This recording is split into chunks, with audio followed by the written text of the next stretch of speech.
Hello, everyone. Good morning, good afternoon.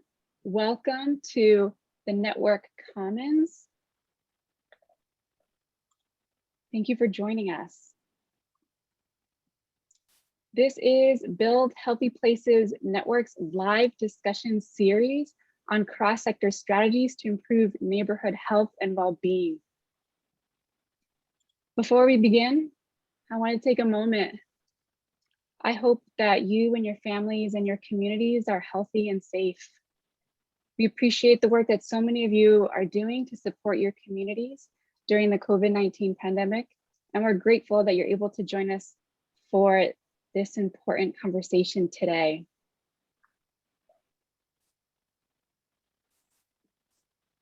My name is Renee Alvarez-Bedruzaman. I use she, her pronouns. I'm a program manager at the Build Healthy Places Network and honored to be one of the moderators for today.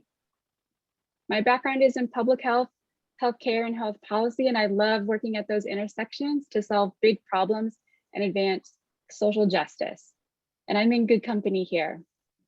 Build Healthy Places Network is a national nonprofit with the mission to shift the way that organizations work across health, community development, and the finance sectors to collectively advance equity, reduce poverty, improve health in neighborhoods across the United States. Our Network Commons is one of the many ways that we bring together leaders from across sectors to share their expertise, discuss challenges, and highlight opportunities for successes. I invite you to introduce yourself in the chat now and where you're zooming in from today. For this conversation, we're lucky to be joined by the leadership of 5 organizations doing innovative work towards the goals of improving health and wealth within communities. The Healthy Neighborhood Investments and Policy Scan and Strategy Map is an acknowledgement that collaborations of community leaders, health, community development, and local government are trying to clear the same policy hurdles and usually in pursuit of the same or aligned goals. Those policy hurdles have stood in the way of better health for all. And communities have known this, especially our Black communities, Indigenous communities, and people of color, and other marginalized and disinvested communities. And now it is imperative that all of us advance anti-racism in our laws and policies to create those community level conditions for everyone to thrive without exceptions. Policy is just one lever to create change and promote justice. And the way in which we engage with others to do that can itself be healing. If done with intentionality, the policy process can build trust through commitment to relationships and transparency. And it can be restorative, promote social connectedness, inclusion, and belonging. Our conversation today will introduce you to the Policy Scan and Strategy Map as a tool to create policy action for good. But before we get in, let's take a quick poll of who's in the virtual space with us today. The poll should pop up on your screens now, and I'll give you a second or a moment to fill that in. Welcome, everybody.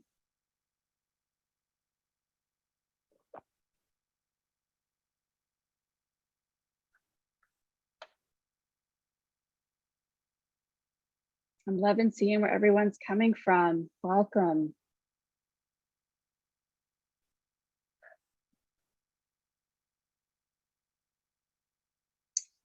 Okay, we've about 80% voted. Wow, wonderful. About 33% are coming from public health, 11% from multi-sector. Yes, wonderful. Policy research, 8%, healthcare, 21 people, community development, 26 people. We have some community advocates as well and some government folks. Everyone, welcome. Thank you so much. Great, now I'd like to introduce today's speakers. We'll be providing links in the chat box throughout the conversation for resources that come up in our discussion. And we'll start with the link to their full bios. But in addition to their bios, I want to also provide some brief introductions. First, I'd like to welcome Julia Kaplan. Julia is Director for Health and All Policies at the Public Health Institute. She and her team launched California's Health and All Policies Task Force in 2010, and since then has been facilitating a multi-agency process of over 20 state agencies to build partnerships that incorporate health equity, environmental sustainability, and racial equity in government practices. Next, I'd like to welcome Laura Choi. Laura is the Vice President of Community Development at the Federal Reserve Bank of San Francisco. In this role, Laura provides strategic direction and leadership to advance the economic resilience and well-being of low and moderate income communities and communities of color. Next, I'd like to welcome Bich Pham. Bich is the Director of Communications and Policy at the Healthcare Anchor Network, Democracy Collaborative. Bich directs the communications and strategic advocacy for anchor missions and wealth building strategies that benefit low-income communities. I'd like to welcome Bobby Mildstein. Bobby is the Director of the Systems Strategy for ReThink Health, the Ripple Foundation, and a visiting scientist at the MIT Sloan School of Management.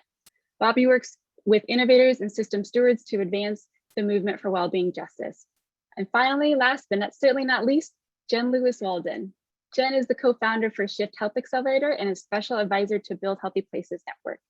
Jen leads our multiple cross-sector efforts to achieve health. We also have Bobby Cochran here from Shift Health Accelerator. Thank you so much all for coming. We're really pleased to have you join us here today, and thank you to everyone for watching online. A quick note about the technology for today's webinar. We are using a Zoom webinar when it has two features available at the bottom bar, the chat and the Q&A features. If you have any tech issues, feel free to use the chat, which you've all been introducing yourselves in. That's also where Colleen will be providing information and links throughout the webinar. But to provide questions for the speakers, please use the Q&A feature. I'll repeat that one more time. To provide questions to the speakers, please use the Q&A feature so we can collect all of your questions for that question and answer at the end. Also, we encourage you to tweet if there are any ideas or comments or things that you hear that you find compelling. You can use the hashtag #NetworkCommons. We'll add that along with the Twitter handles of our speakers and their organizations so you can have those handy. Great. So for the first part of this event, we've invited Bobby Mildstein, a strategic health thought leader, to ground us in a new shared framework. As we began our research, we looked for a set of organizing principles and found that the recently published Springboard, which aligned with the long-term vision of how we thought about policy change as a lever for advancing racial and health equity. Bobby, in your introduction to the Thriving Together Springboard, can you contextualize this framework for this moment and share with us how you see Healthy Neighborhood Investments Policy Scan and Strategy Map as a valuable tool to promote health and well-being and justice? Thank you so much. It's an honor to be not just with the panelists, but with so many kindred spirits across the field who are passionate about this work. And it is just a joy to be able to help celebrate the introduction of this new resource. One of the finest things about it for me is apparent right there on the table of contents. And I think a lot of us have been involved with searching for policies that could help make a difference in expanding opportunity for people and families and whole communities. And we live in a world where there are actually a lot of abundant opportunities, and our counterparts in other places have enacted policies that are making a difference. The issue is we have not really done that well and consistently, and certainly not equitably in all places, for all people. And to have a compendium of policies that are manifestly important and organized around the vital conditions that we all need is a remarkable thing, because it makes it that much more possible for us to be able to see where all of our converging interests are around any number of these policies and spread the base of support and insistence to be able to get them enacted. So the fact that the table of contents organizes these around the vital conditions is remarkable. I will say that this is more important in this moment than maybe at any time in history, because we are not facing, if ever we did, we now are clear that we are not facing just health problems and economic crises and reckoning with racial justice and unprecedented confrontation with climate catastrophe or tests of our democratic norms. All of those are true, but they're all also happening at the same time. And anything we do has to be able to look at the intertwined, tangled nature of these threats and be able to see that, like generations before us, we are enduring sweeping adversity and can still find the strength to make a great stride toward well-being and justice. And that's going to be made through our commitment to policy change at the neighborhood level, and of course at other levels as well, but it has to be felt by the lived experience of people in their own lives close to home. And that was the ethos that really came to life and in some ways came to voice through the Thriving Together Springboard. This was really a remarkable discovery that hundreds of contributors in the early months of 2020, as the scope of the calamity that was sweeping across the globe became more and more apparent, a lot of people lent their voice to thinking about what could be done in this moment. How can we convert the loss that is deepening, at a terrifying rate into renewal that really builds from the resilience that resides in every community? And how can we organize local and nationwide action around a unifying and quite measurable expectation that all people and places should be thriving with no exceptions? We do not live in a world where that's happening now, but that doesn't mean that we can't together create it. So that was the kind of the structure of the Springboard, and it goes. I loved your question about how do we think about a topic of like technical and some ways the often the terrain of experts, and see it as all of our work. And it really comes down to this basic dynamic that our health and well-being sort of depend on a system designed long ago that is not working. It was never built for all people to thrive. It enables some to thrive, but many others struggle and suffer over generations. And in many ways, that's designed into the systems that we have now. That they are collapsing and demonstrating the opportunity for people to step in and do something different can be cause for real resolve. I don't want to diminish the hard work that's necessary, but the outpouring of passion and commitment to do this shows the truth of this quote on the screen that, as systems collapse, people do rise. And that dynamic can explain how those of us with a just cause can transform these failing systems for the better. That in some ways is the work before us, but we need resources. We need to be able to know what it takes to do that. And we go on to the next slide. It kind of illustrates this as a legacy moment, right? It is absolutely the case that some people are thriving, others are struggling and suffering. And you can even see that in a pie chart, right? Many, many more of us are struggling and suffering than thriving, particularly in this moment. And that places immense demand on a variety of urgent services, healthcare, addiction treatment, food assistance, unemployment assistance, environmental cleanup, crime response. Every sort of helping sector is challenged in some ways to meet the demand. But we also can recognize that there's no amount of urgent services given to people in a crisis under adversity that can ever produce the experience of thriving. That has to come by investing and expanding all of these vital conditions. A thriving natural world, all of the basic needs for health and safety, clean air, clean water, nutritious food, freedom from addiction and violence and trauma, routine public, a stable public health system, but also a routine healthcare, also humane housing and meaningful work and wealth, lifelong learning, reliable transportation, and chief among all of them is a sense of belonging and civic muscle, that everybody has a place and everybody has something to bring and to contribute to shaping our common world. And it is that belonging and civic muscle that wraps around the others. The interesting thing about these vital conditions, as opposed to the urgent services, is that they extend over generations. We are all born into a world shaped by these vital conditions, and we're going to leave them for generations afterwards. So this intergenerational legacies for how we live together have immense significance. Some of them are legacies of justice that are hard-won victories of equity and equal opportunity.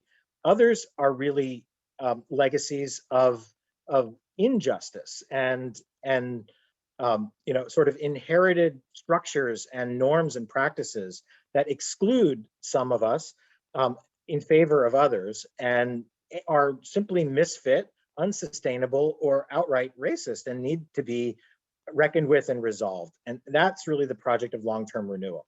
That's what this legacy moment in some ways asks of us, is to spring forward in this moment with dedication toward renewing our civic life, our economic life, our social, emotional, and spiritual life. For me, I do have a history in public health, and I've taken heart that for decades, public health has been understood as what we do as a society to shape the conditions for all people to be healthy. That's been affirmed and reaffirmed, as a field forever, for decades at least. But really, in these many decades, we have never really come to consensus on what those conditions are. Right? There is still confusion and disarray in the field about exactly what are these conditions. If we're supposed to be doing work that all of us are gonna benefit from, then we should be pretty explicit about what these conditions are. And so if we can go forward in the slide one more time, right? We are in some ways struggling through a system of disarray and disorientation because we have a lot of euphemisms in the language that we use. We're committed to expanding equitable conditions, and I think a lot of us now know that those are not just about healthcare. It's not just about treatment. It's also about prevention and protection. It's about social determinants of health and social determinants of equity, and being able to develop policies that are complementary in all the walks of life where people live, learn, work, play, worship. Those are all important, and it actually is a vocabulary that has moved the field significantly over the last 30 years. It has brought community development and public health together because of their shared interest in working with people and places and what does it take to unlock both health and wealth. But at this point, to do this work well, we can't talk in euphemisms or general categories of social science. We really need to get specific about what are the conditions and how would we know when they're there? And that's really this moment that I think we're seeing right now is a widespread recognition that the language of the past can now expand and get more pragmatic and concrete to this vocabulary around the vital conditions and the intersectoral nature of what it takes to bring them to life. And that's going to be my last slide, is just to leave you again with this image of the the collection of all of these vital conditions with belonging and civic muscle running in and through them. The good news is this is not just a linguistic move. The last two clicks here in the animation will demonstrate that there are more and more organizations that are committed to doing this work of expanding vital conditions, building the belonging and civic muscle that we all need. And we could just look at a mosaic of icons. If we just click two more times, the fact that this new product of the Build Healthy Places Network and Shift Health Accelerator, they saw in this structure a way to reorganize and present the policy scan in ways that make it that much easier for all the multi-sector leaders to be able to embrace it and enact it. To me, that's one of the more hopeful signs that we may be at a tipping point in a movement to really bring our work for well-being and justice to a new place. So I see the scan as an immensely important instant landmark in this work, and not for nothing, but just because of how well organized it is to join this movement together in ways that are bigger than any of us. So I'll stop there with those introductory thoughts. Great, thank you so much, Bobby, for that informative presentation. The policy scan and strategy map entered into this space by operationalizing the Springboard framework specific to policy change. And the policy scan serves as a broad compendium of the federal, state, and local policies and tools for multiple sectors to take action. It added value to the Springboard by surfacing real policy examples and strategies to that framework. Now let's take a moment to look at and review the policy scan. I'm excited to share that with you.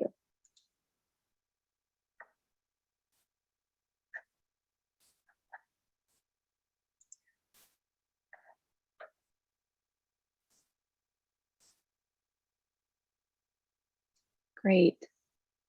The policy scan lives on the Build Healthy Places Network homepage at buildhealthyplaces.org. You can find it by navigating on the home screen where it is featured, or you can find it underneath our tools and resources. After clicking the link, it'll take you to the policy scan strategy map landing page. On that landing page, you can access PDF versions of the full report, the executive summary, and community reflections. For the community reflections piece, we asked community leaders and cross-sector policy experts what were their priorities relative to the policies in the policy scan. And check out what they said here. Now let's go into the full report.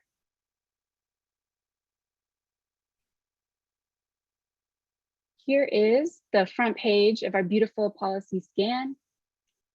We'll move into the table of contents, which you can really use as your guide, because as mentioned before, this is a compendium of policies.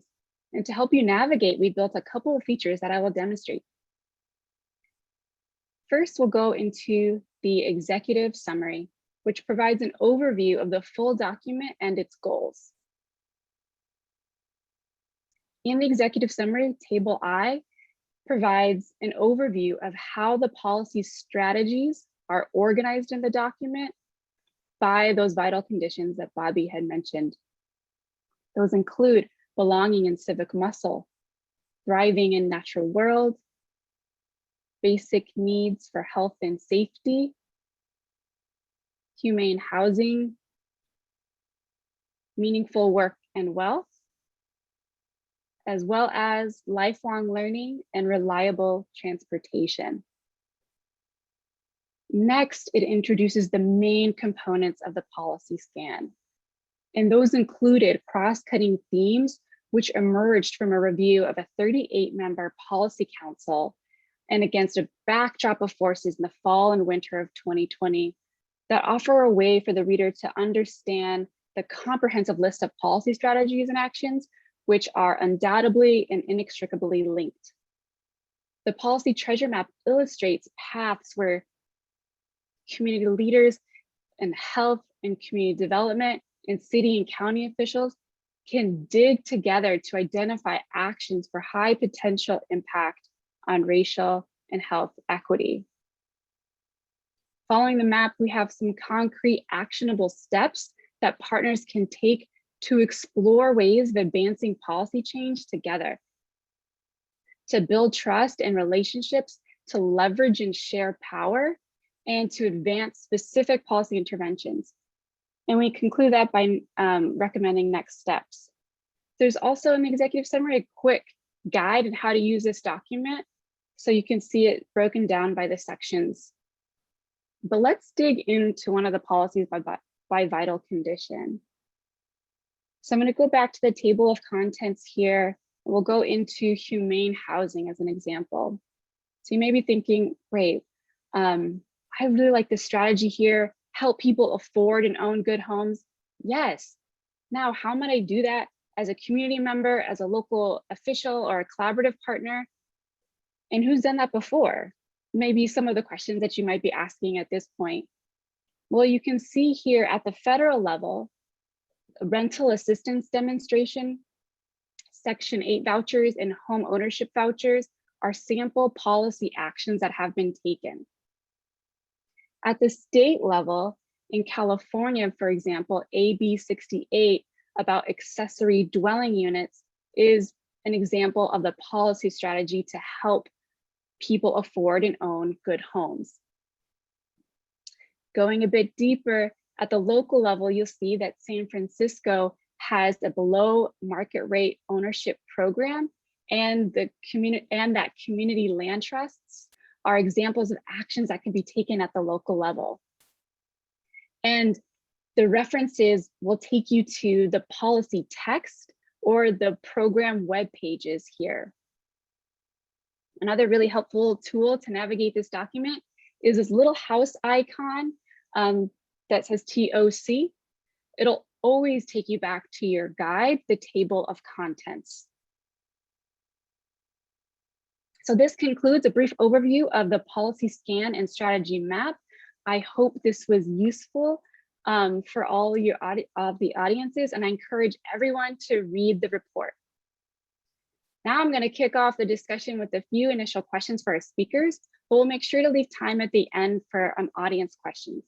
So please submit questions at any time using the Q&A feature at the bottom of your screen. Also, please tweet ideas, comments, and innovations that you find compelling. I'd like to open by first asking our three speakers to briefly describe their organization and tell us why policy change is important for health of our communities and our neighborhoods. And Julia, we'd like to start with you. Great, thanks. Good morning, good afternoon to everybody on the call. I'm really happy to be here. I'm Julia Kaplan with the Public Health Institute and the Health in All Policies program there. And, just a brief overview of my organization and my work. Public Health Institute is a very large organization.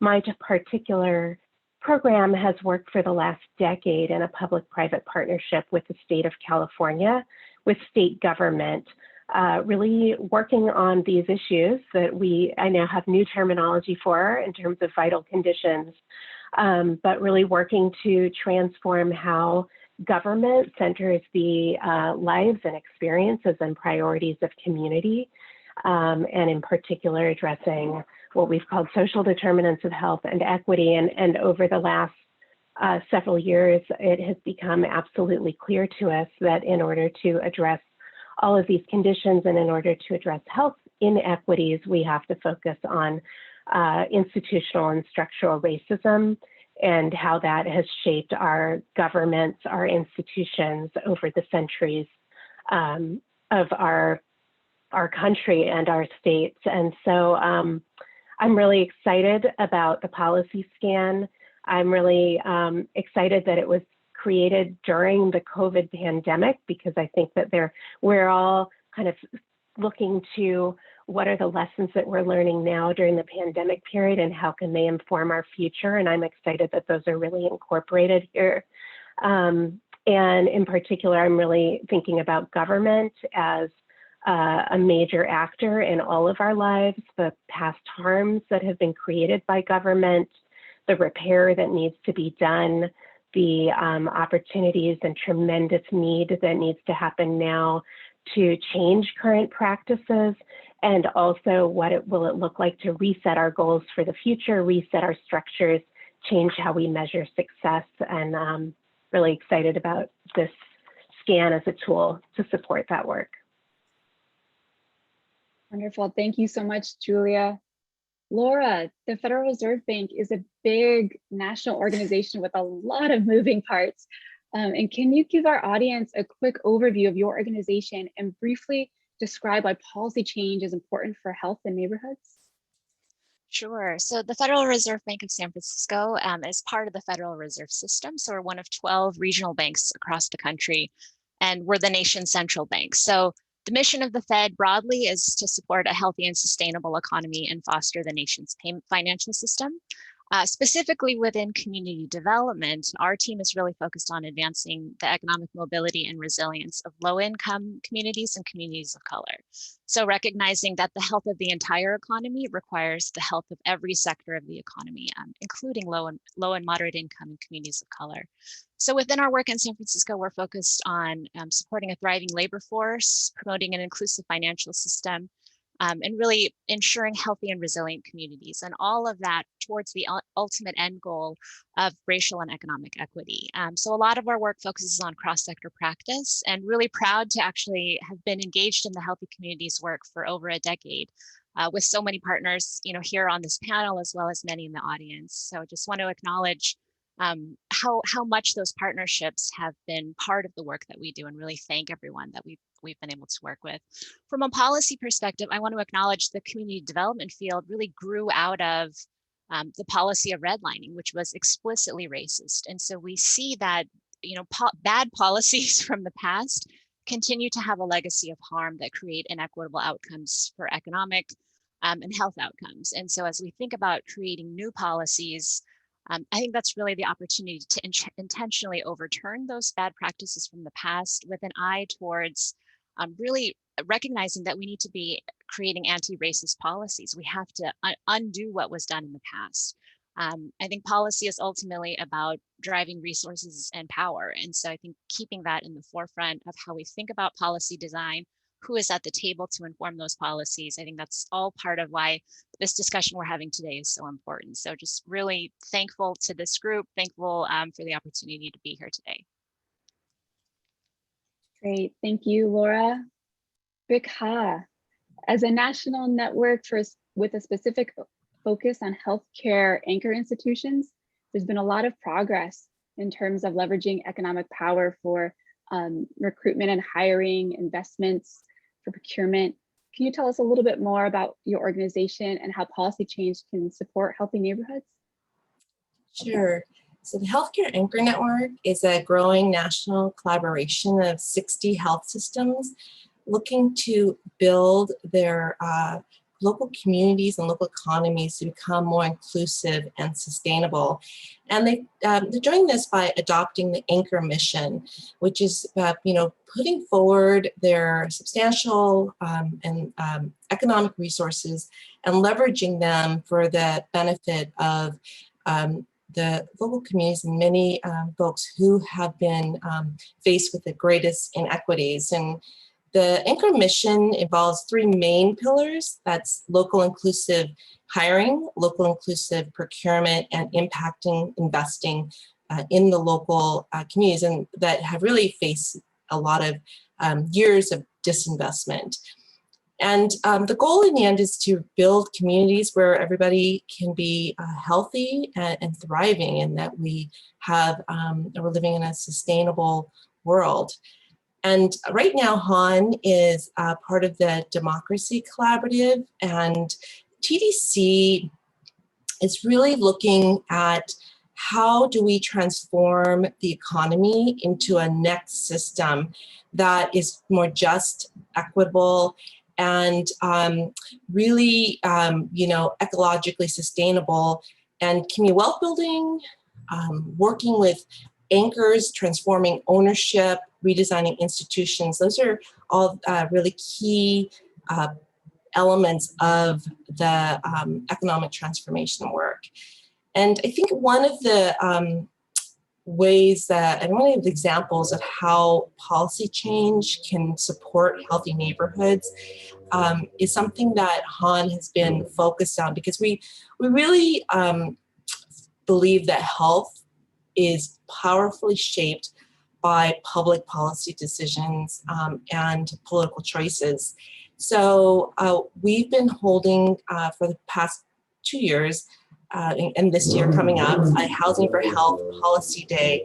And one of our members, Trinity Health, their Oregon and Idaho regional office participated in it. And they were able to meet with elected officials from those states to talk about the low-income housing tax credit and really explain why that is important to their state residents, and particularly the rural areas that some of these members really care about and deeply are concerned about. And so they were able to get that support at a federal level. And at the state level, they joined multi-issue coalitions to advocate in Idaho, for example, that $15 million of CARES Act funding go towards rental and utility assistance to really help individuals and families that are facing homelessness, and especially during these COVID times. So it's these policy improvements that member systems like Trinity have really gone a long ways to supporting the residents, and who are really in the end their patients, their community members, and even their staff. Great, thank you, Bich. And thank you everyone for sharing your perspectives on why policy change is important for healthy communities and healthy neighborhoods. Now I'd like to move us into the policy scan content and how the Policy Council, which you have all participated in, helped shape some of those cross-cutting themes that emerged. So I want to underscore the themes as opposed to like a top policy list, because as the organizers, we heard from the policy counselor, from all of you, that we should not be determining local communities' priorities, and there's no one-size-fits-all scenario for health. Neighborhoods at the local level are diverse culturally and have rich histories. And for those who are historically marginalized communities across the US, there's often a tale of oppression and trauma, but also one of resistance and power that y'all alluded to earlier, and the narratives that only folks who've been a part of those communities can tell. So because as out of those 7 vital conditions described earlier, the Policy Council came to consensus around belonging and civic muscle. Can you share why that was prioritized to advance health and racial equity? Sure. I think that social determinants of health and vital conditions are now pretty well understood by hospital anchors. And at the Healthcare Anchor Network, our policy group actually spent about a year researching and formulating our own Healthy Communities policy framework.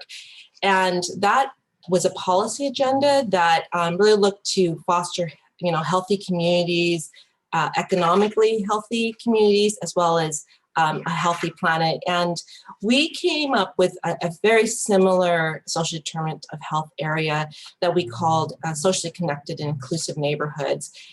It's just such an important area and underlies so much of the other upstream determinants of health. For us, I think the challenge still remains as to how can our member health systems hold important social needs services, especially in these pandemic times, services such as helping to address food security, helping to screen for social determinants of health in their clinics. So how do they hold that important work while still moving further upstream to really look at policy systems and environmental change? I think we see that COVID highlights the existing inequities, and that leaning into belonging and civic muscle is a place to start to repair these historical and current systemic challenges, which really do occur further upstream. Thank you, Bich. Julia, with your history working in California state government with dozens of departments advancing racial equity, I'm curious why leaning into belonging and civic muscle is an important place to begin with. Sure, thanks, Renee. So I want to just say a little bit about what we're doing with government agencies around this and then talk about this theme, but we partner with the Government Alliance for Race and Equity, or GARE, which many of you are probably familiar with. And GARE is working with, I think at this point, nearly 500 government jurisdictions across the country that are examining their institutional practices and their historical legacies of structural and institutional racism, examining their own institutional practices currently, doing self-assessments, developing action plans, creating structures for change, and really diving into this. And so what we've done with the state of California is our team, through our Health in All Policies work, has partnered with GARE to pull together a cohort of, at this point, we have over 30 state agencies within the single government participating in this work, and we're supporting them to do this kind of transformative work. And we're looking at all kinds of issues where institutional and structural racism come in, and the civic engagement, civic muscle piece is one of the most key and central points. And what I wanted to say about that is, from the very inception of our country, governments have played a tremendous role in creating and maintaining inequities. And there have been all kinds of laws and policies passed: who can vote, who can be a citizen, who can own property, where people can live, that have created exclusion from decision-making and created all of these inequities and these vital conditions that we're talking about. And even though the civil rights movement and these various movements have created positive changes, have eliminated, or have not eliminated, but have made illegal explicit discrimination, there are tremendous, these forms of inequities are baked into the very fabric of our systems and the foundations of our systems, and they have to be rooted out. And so what we're finding in our work is that governments are full of people with very good intentions, with deep care for communities, with even deep understanding about the historical legacies of racism and other forms of injustice, and are really struggling to figure out how to make those changes from within the structures that they're in. The questions around civic belonging and civic muscle are really key. And in terms of civic engagement and what that looks like, we're finding that just working within what's possible within our current government structures, it's not even possible to do the kind of meaningful engagement that we truly need to have a true democracy. So we're doing a lot with our cohort, and I know that that's happening across the country.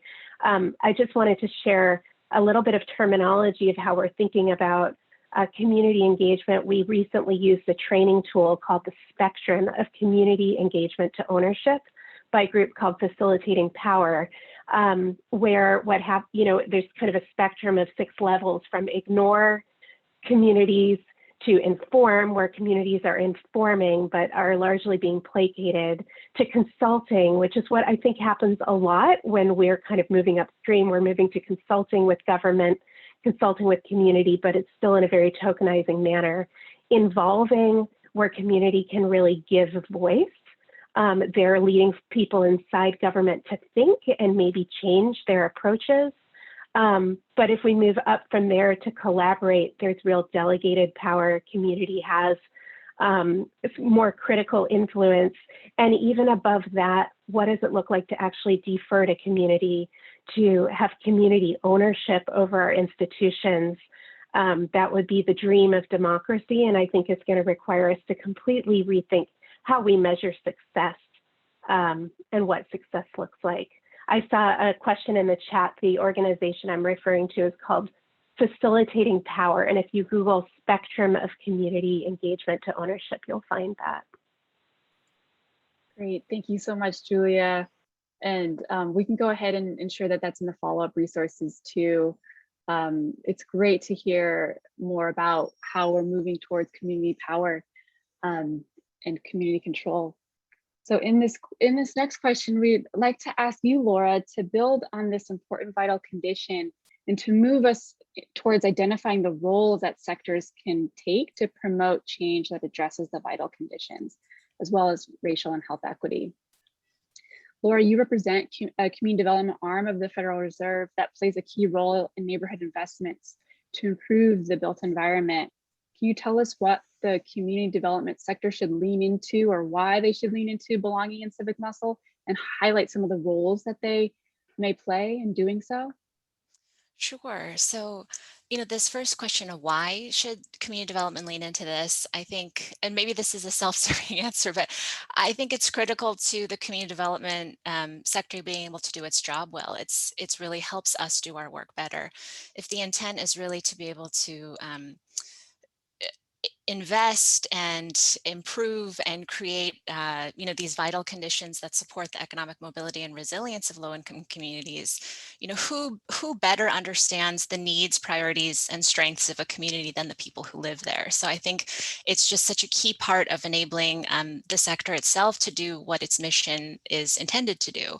I do want to acknowledge, going back, Julia, I think your comments and that spectrum is so critical, because I want to acknowledge that the community development sector has not always had the best track record. I think there's the intent, but for various reasons, a lot of the time the engagement does end up being fairly on the lower end of the engagement spectrum. So oftentimes I think the criticism is that the community is informed after decisions have already been made about their community. And so I want to acknowledge that's been the history, but I do think there is so much good work happening on really seeking out truly participatory processes and making sure that communities are seen as true partners in the work. And I think going even the step further of power building and the a phrase I've heard recently is community authority. So back to your example, Julia, this idea that community residents are at the table and are seen as the experts in understanding what their community needs. So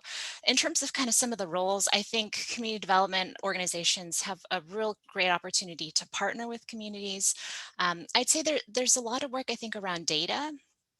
When we think about, understanding the conditions in a neighborhood, we always turn to data. And then when we're seeking investment, we always turn to data.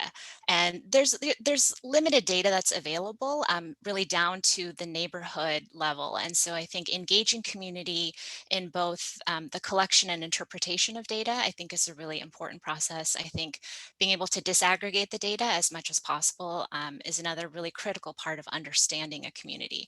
So I think there's a role for deeper engagement on that process. And I think also thinking about investment, I think because the community development sector thinks holistically about what goes into a community. So it's not just housing, but it's also economic development, jobs, services. So all of those vital conditions that we've been talking about, all of those things require investment. And so I think the community can also play a role in thinking about the allocation of investment. I've seen some interesting work around participatory budgeting processes. So I just think there's a lot more we could do as a sector to involve and really look to the community for leadership in making some of these really critical decisions. Yes, thank you so much, Laura. Let's turn to you, Bich. You briefly described why belonging in civic muscle is necessary for policy change. Can you share more about the roles that healthcare institutions can play in facilitating policy change that addresses the vital conditions and promotes community wealth building?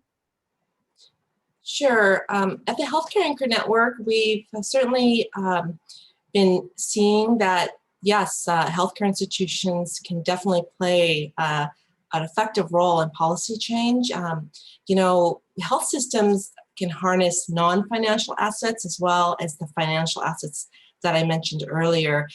They really have strong community standing. They're some of the largest employers in their states and regions. And so they are pretty well known to many policymakers and have political clout as part of that. So when they decide to bring that resource to the policy table, it really does have an impact, and it brings an important different perspective. The housing advocacy groups that we've worked with have told us that they can, go to meet with congressional members every month and lobby on, affordable housing vouchers, and they're expected to do that because they're a housing group. But when the CEO of a large health system in that official's district comes in and talks about why that program, the housing program, has helped their communities, it really is a completely different impact.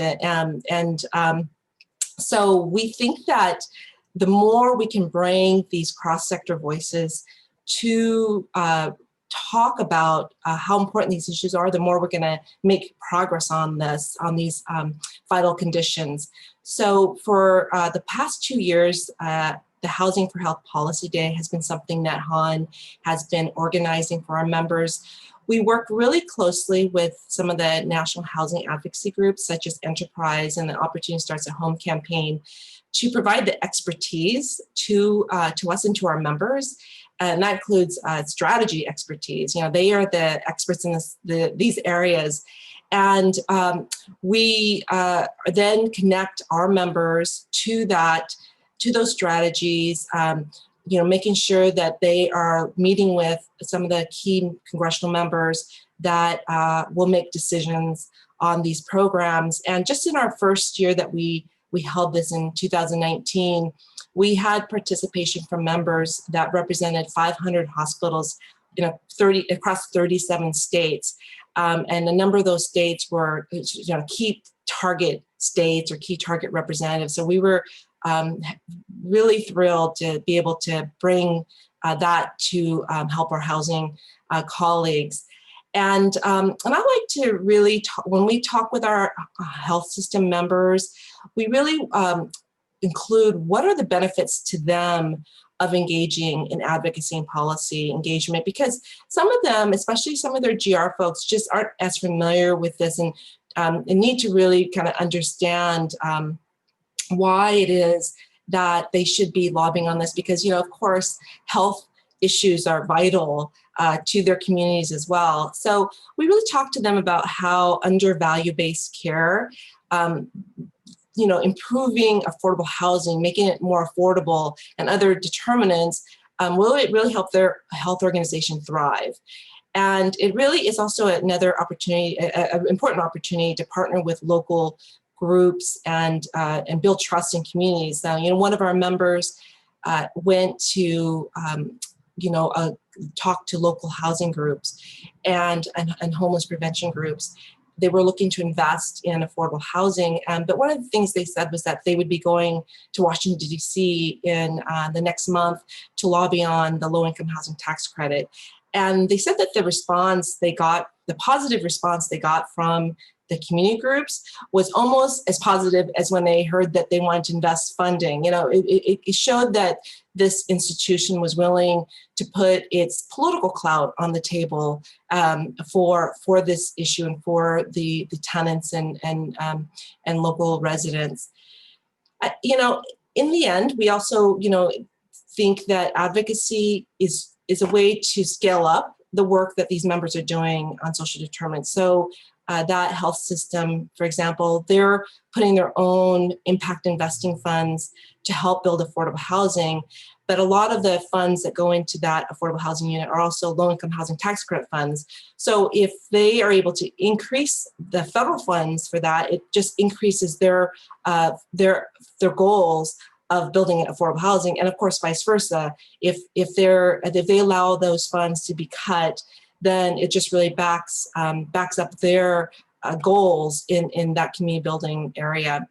And then lastly, you know, it really does, we've seen that it really helps to build goodwill with the policymakers. You know, our members have reported to us that the congressional members and their staff are always a little surprised that this healthcare institution is asked for a meeting, is now sitting talking about affordable housing programs and not talking about Medicaid and Medicare. And one congressional member actually said to one of our members who was meeting with them, they talked about three things, and the third thing was the anchor mission and affordable housing. And the congressional member said to them, you know, you should have started with that last one, you know, because it's something that he was impressed with and really showed a lot about those institutions.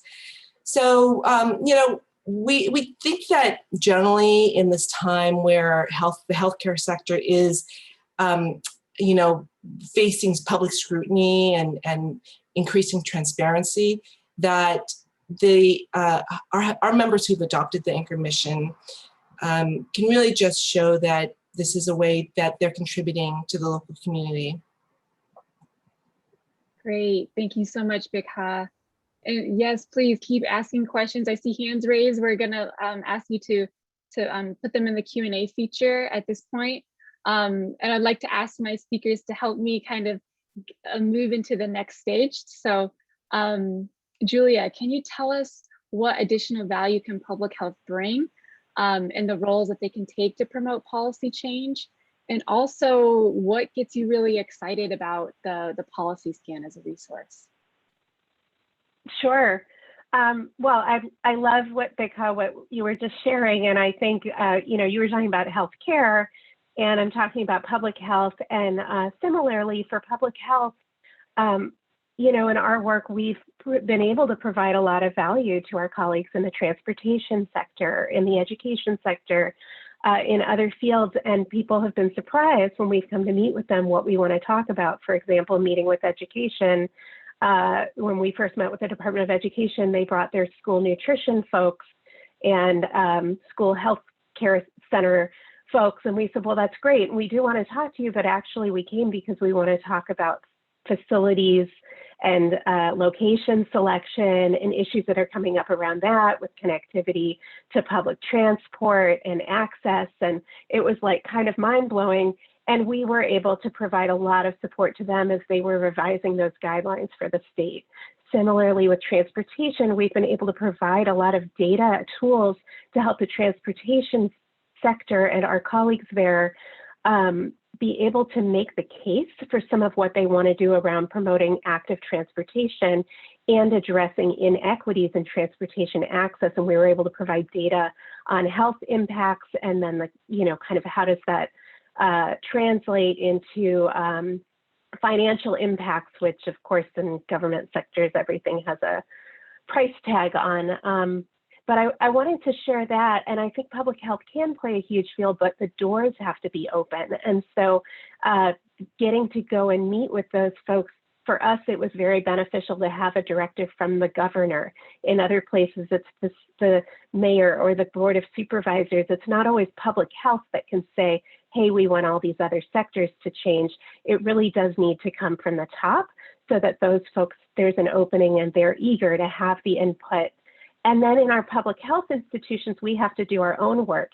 It doesn't work when within public health, we're saying everybody should be working on these vital conditions, but you're not allowed to go and meet with those other agencies unless you get 3 layers of approval. Or we're not going to allow you to do that because our categorical funding doesn't allow you to attend those meetings. And so we have all kinds of barriers within, in addition to often still working very downstream at the behavioral level and not really like, we need to shift our institutions up the stream, to living conditions, to institutional inequities, to the social justice issues around belonging and civic muscle. And I think that that really squarely does belong, like public health belongs there. And we need to do our own work around the legacies of racism in the public health field as well. If we're going to be going out there trying to talk to everybody else about these issues, we have to do that ourselves. The one other thing I wanted to say about public health and the current moment, and I'm so excited, part of what I'm so excited about with the policy scan is that it was created during this last year, during the COVID era and during a time when there's so much more attention to really looking at and trying to understand the injustices in our society, including racism. And all of that is reflected in here. And one thing I've been thinking about a lot lately that I just wanted to say here is, there's a big push around declaring racism a public health crisis. And many places are making that declaration. And I've been thinking about it in the context of COVID, where COVID is a public health crisis. And for the only time, this is the only time in my lifetime that I have seen our entire society organized around a public health crisis. Every single institution, every single funding stream, there's some attention to this public health crisis. And I keep asking myself and kind of wanting to challenge us to think about what would it look like to have that level of organizing around racism, around systems of exclusion in our society. What would that look like? And when we're envisioning the change we want to see, we may have to make changes incrementally, but our vision should be as big as it possibly can be. So that's something I'm thinking about and just very excited for this tool. Great, thank you so much, Julia. And Laura, Laura and Bich, I'd love for you to answer this question too of what excites you about the policy scan. And if you could, we want to make sure we have enough time for questions for our audience. Keep it to a minute or so. That would be really helpful. Thank you. I'll jump in really quick. I just want to quickly acknowledge Julia's comment as well and say that I think there's an economic rationale too. There's some research that I worked on with colleagues at the San Francisco Fed looking at the economic cost of these inequities. And so if we close these gaps by race and gender, and this is looking at labor market conditions, but it would add about it would have added $70 trillion of GDP over the past 30 years. So these inequities are not only having an enormous health cost, they're having an enormous cost on the overall aggregate macroeconomic output of the country. And that, I think that is huge for consideration for all of us. So quickly, why I'm excited about the policy scan. One thing in particular, I mean, I think the approach about vital conditions and just the holistic nature and recognizing that health truly is about everything. I want to point to the treasure map and the trauma-informed process for healing policy in section 6, because I think that's where it becomes really directly relevant in terms of, or actionable, I should say. All of it is relevant, but I mean, in terms of where you can go, where communities can start to really put this into practice. I think that's just such a concrete way. And then the acknowledgement of the trauma-informed process and really policy shape and process as a way of healing. I think that's a very kind of new idea for the policy field. And so I just encourage folks to look there. I think there's so much exciting work around promoting mental health and well-being through this participatory process. Great, thank you, Laura. Bich, what excites you about the policy scan? We're really excited that it includes promoting ownership and community wealth building. That's a really, really big part of our work and focus. We think that to increase asset ownership, anchor jobs and resources locally, and ensure a local community economic stability and democratic control are just key to getting us into a world that we want to be in, where we can really help all of our communities to thrive and be healthy. And the worker-owned cooperatives, the worker ownership models that's in the policy scan is a big part of that. Thank you so much, Bich. This has been such a fabulous start to the Healthy Neighborhood Investments conversation. Thank you so much, Julia, Laura, Bich, and Bobby. Now I'd like to welcome our amazing partners from Shift Health Accelerator. Jen Lewis Walden and Bobby Cochran are here to facilitate the Q&As. Jen, welcome. Thanks, Renee, and thanks to everyone who's contributed so far. We are excited for this day, excited to launch this resource out into the world, and in particular, ensure that it's an actionable resource. I think, you know, it's a compendium of a lot of policies, as Renee has articulated, and it really represents an opportunity, but I think the opportunity is now taking it from concept into action and making it a tool and a resource for federal actions, for state level actions, for local level actions. And so I think we're going to try to address some of the questions that have come in the Q&A. A lot of it relies or centers on how to use this tool.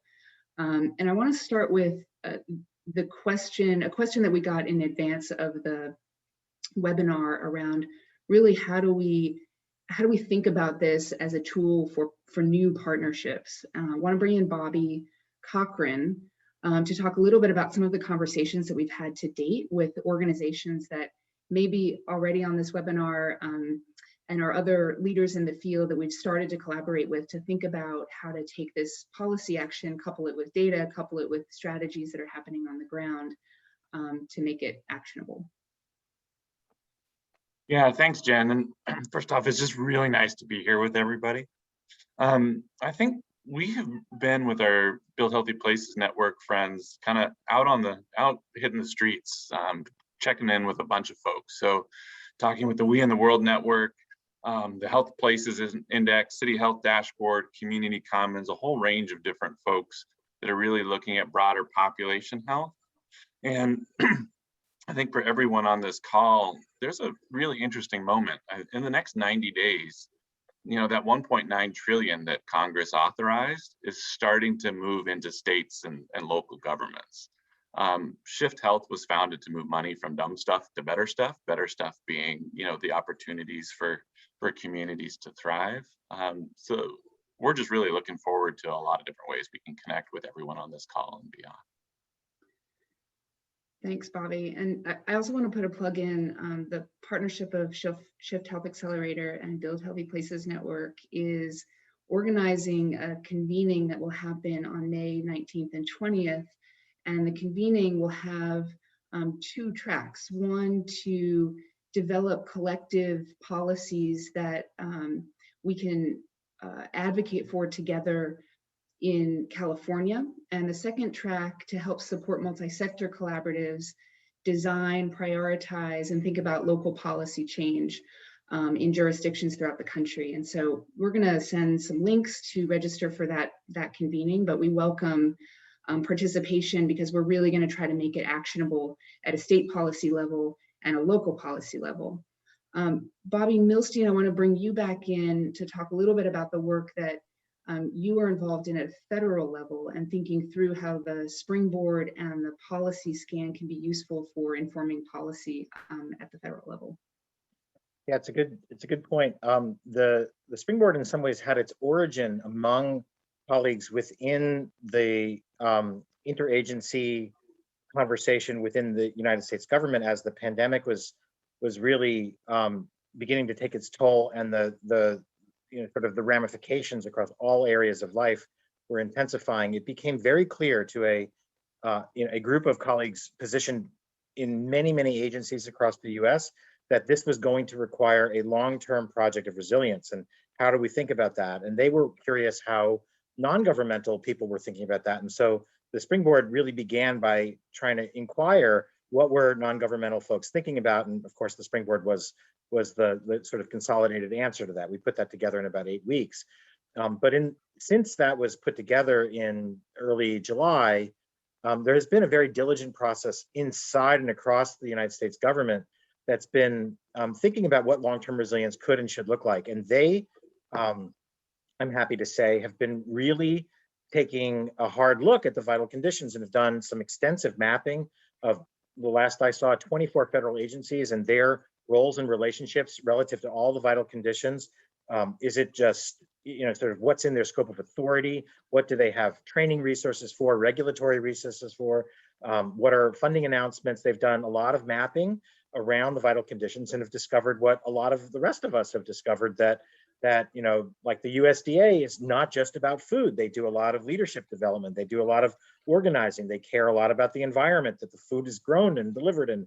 So it's remarkable how much interagency energy can be unearthed and how much transparency we can all gain when they start to match the kind of work that is beginning to happen in communities across the nation. And so I have actually some optimism that there can be a new relationship between communities and change makers and federal agencies, so that they are not the source of all solution and all resources, but really we keep the center of gravity around vital conditions at a very micro level and ask what can, the assets that are existing across the federal government, how can those marry with the work that's being led locally? And there are counterparts that are really working to organize the federal response in that way. That's great. Thank you, Bobby. I want to dig in on a couple of the questions that the folks in the audience had posed, and there were a few that centered around how do we make actionable a lens of belonging and civic muscle? How do we think about policy through a lens of belonging and civic muscle? And Julia, I want to bring you back in, and there might be others that have some thoughts on this too, around how the scan can be used to rebuild our public health systems for health equity, and in particular using that lens of belonging and civic muscle. Mm-hmm. I think the scan is a great educational tool. I think it's a conversation tool. I think it's an organizing tool.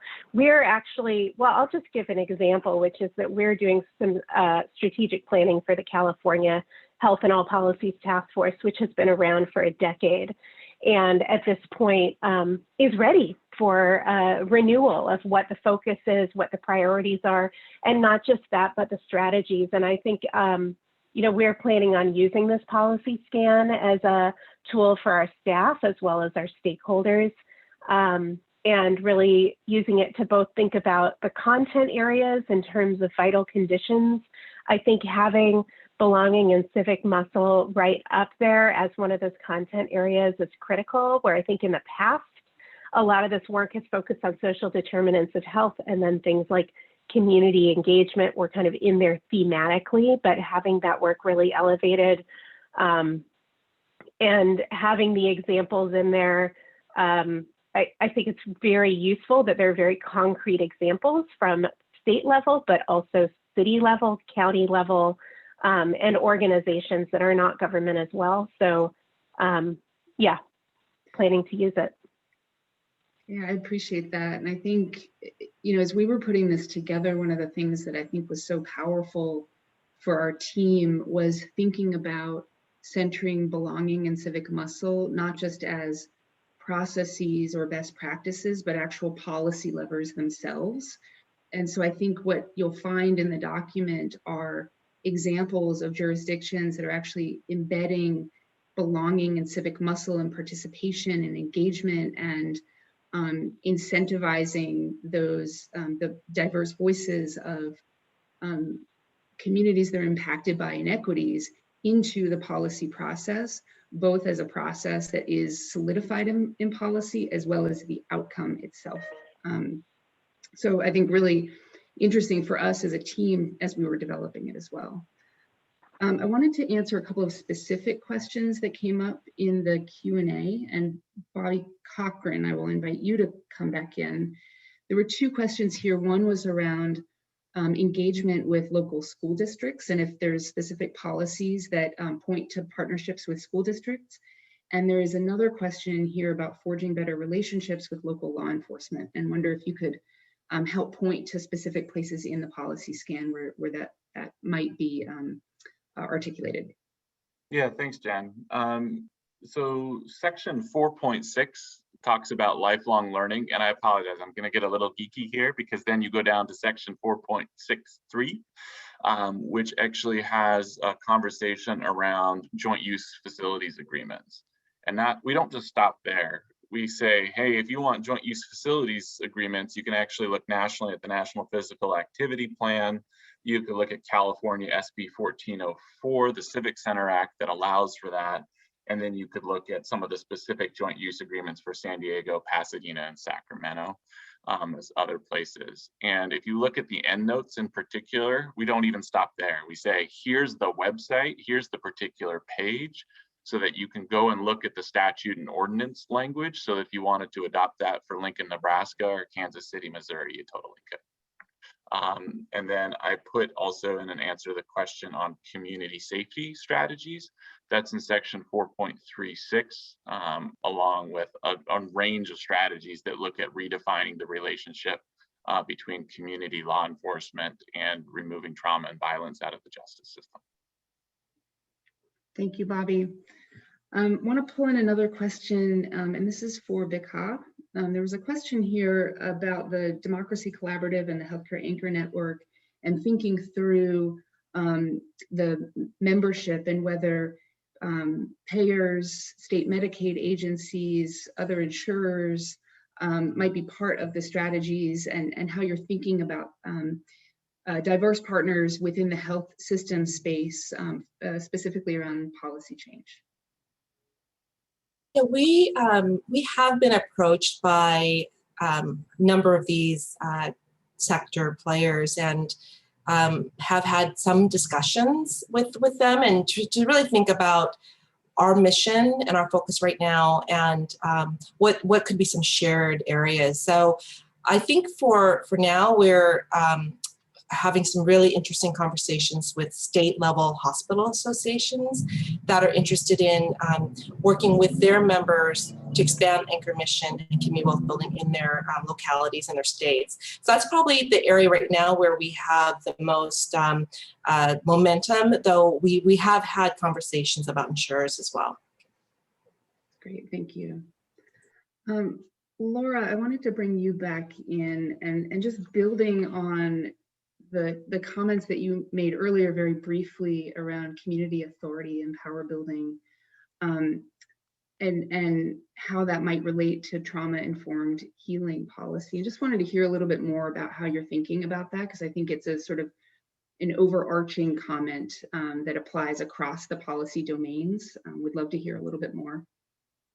Thanks, Jen. And I'd encourage folks to look at the that section in the policy scan, there's a really nice graphic about the trauma-informed process for policy. And I've got it pulled up, so I'm going to pinpoint a few of the things just to call out here. So, I mean, it really begins with safety and choice. And when I think about bringing a trauma-informed lens to this process, it's really acknowledging the harm that has been done to communities and the need to really create that sense of safety and that sense of control, that communities feel like they have a sense of control over their own place and that things are not just continually being done to them. So I think acknowledging that as part of the beginning of the process, and then you'll see as it goes through the cycle, strengthening relationships, I think building trust, creating transparency, and then moving into empowerment and then being able to implement those policies. So I feel like the acknowledgement of this throughout every step of the process, and we've talked a little bit about this, how that civic muscle and belonging, it's not just something you do at the end, but it really has to be infused from the very beginning and throughout every step of the process. I think that's so critical for thinking about how do we get to a point of true community authority. We can't just jump there. There's an entire kind of trust, relationship, sense of control.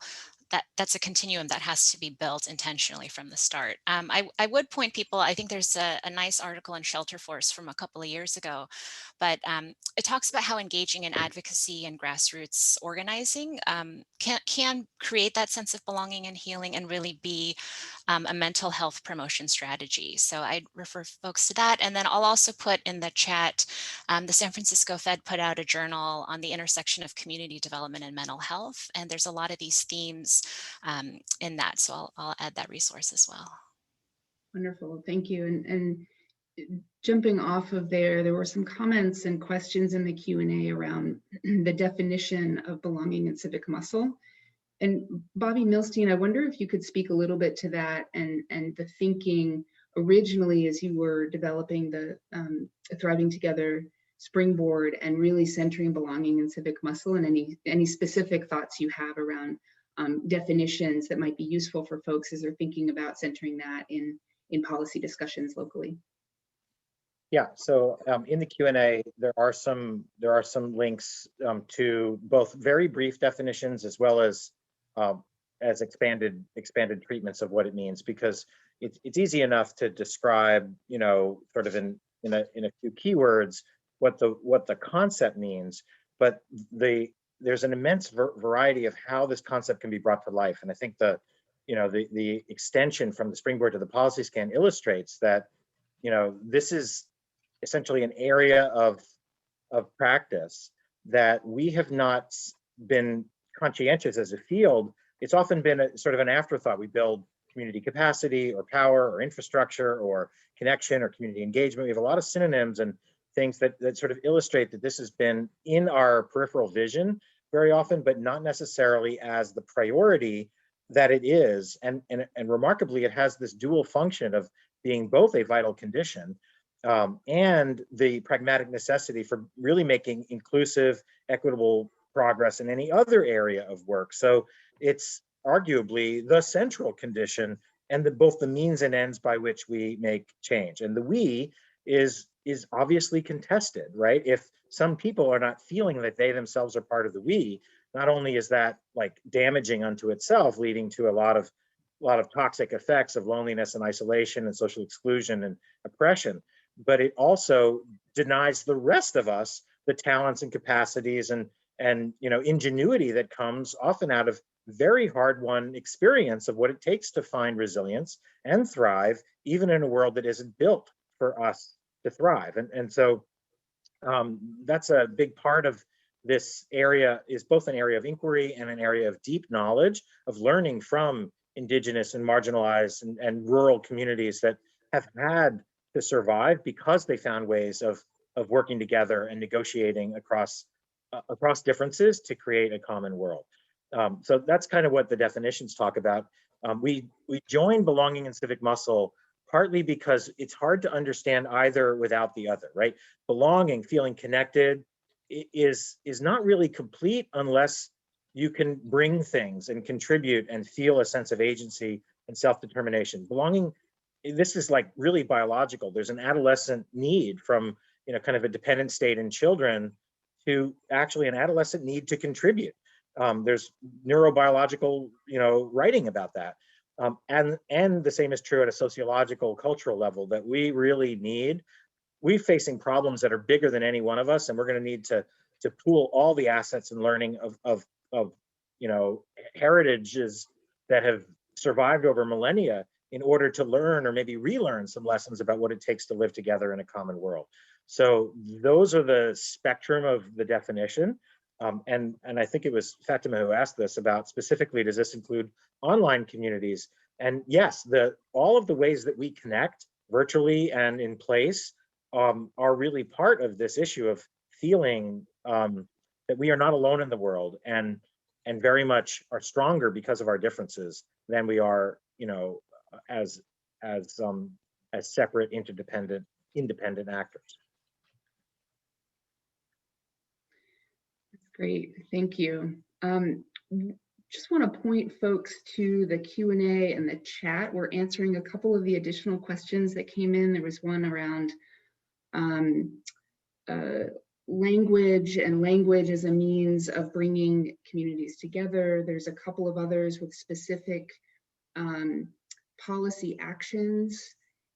So I just call attention to those resources that are being shared in the chat and the Q&A. Looking at the time, I know we have a couple of closing remarks, but I wanted to invite Renee, since everyone else has shared why we're excited about this policy scan, and you've done such a great job of convening this group. I would love to hear your thoughts around why you're excited to share this policy scan and what you hope it will achieve in the world. Thank you so much, Jen.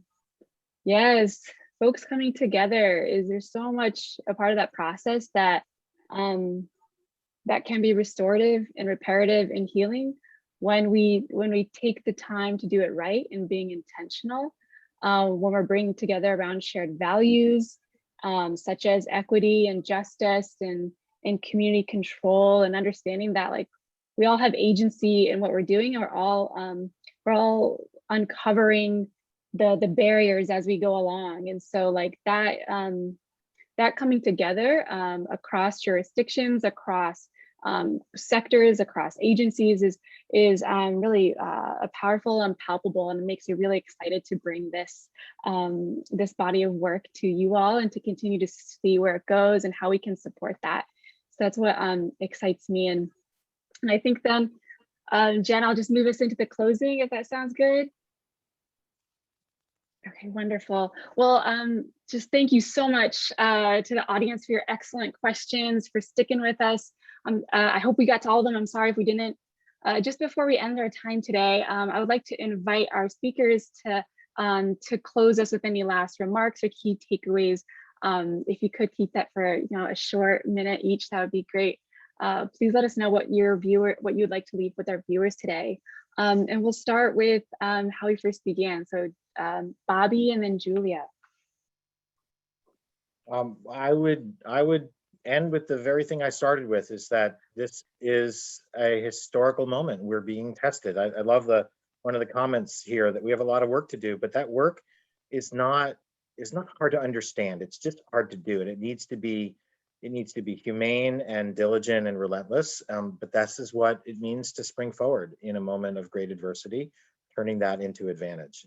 So yeah, I have I have optimism in just the sheer resonance of those that want to see a different future. Thanks, Bobby. Yeah, I've been thinking a lot about we're trying to change systems that have been entrenched in this country for hundreds of years. Some of these are, the legacy of injustices as long as we know of human history. They have been there, and there's a reason that when we are taking these on, we feel exhausted. We have feelings of hopelessness, helplessness, despair, confusion. I'm not good enough. I'm not smart enough. I don't know how to do this. All, feelings of inadequacy. And I guess there's something I want to say about, that's not about us. that's about the systems, and we actually are, like, we are the people, all of us collectively, and the other people who aren't here at this table also, like, are the people who need to be doing this work and leading this work. And I think that in the COVID time, it's so hard. Time is so hard on our interpersonal relationships, and we really need each other. And so we're talking about institutions and systems, but it really comes down to people and human beings. And I just would encourage all of us and all of you to keep reaching for each other, reaching out when things get hard, when somebody says something that didn't feel good, when you see that somebody got hurt, building relationships with people that you really want to know, but you don't know them.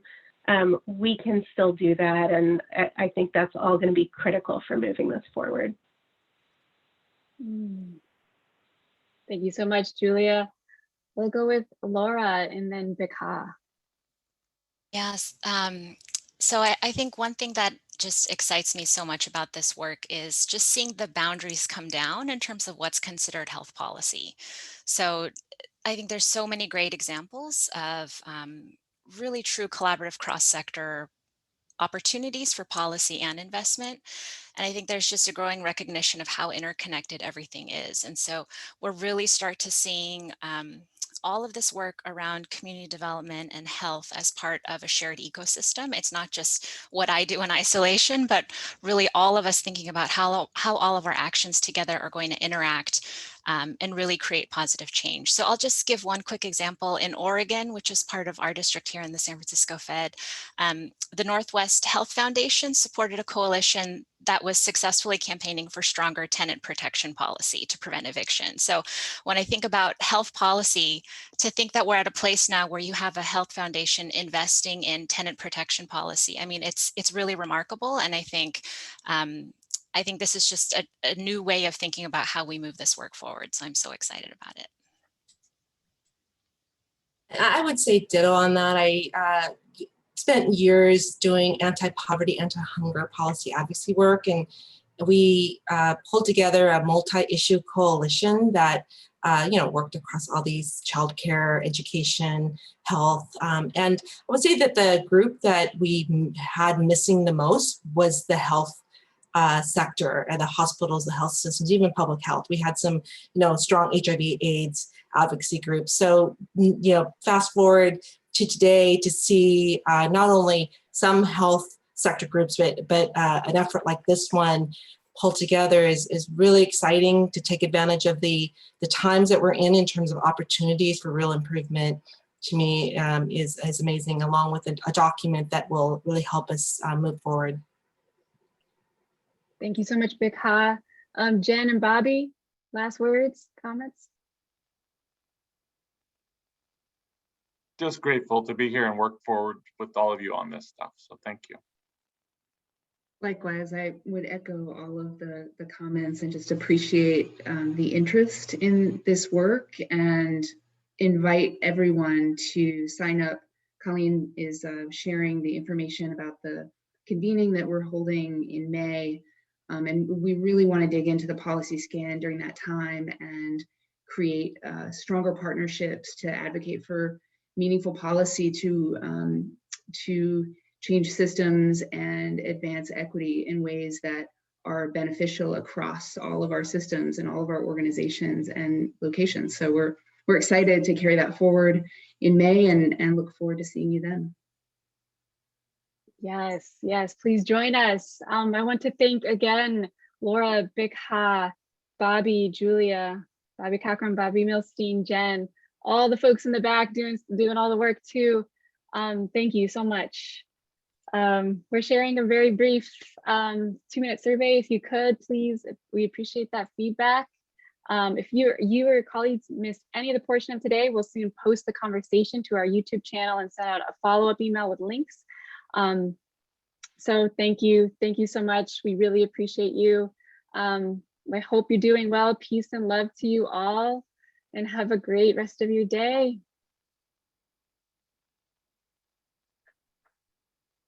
Thank you.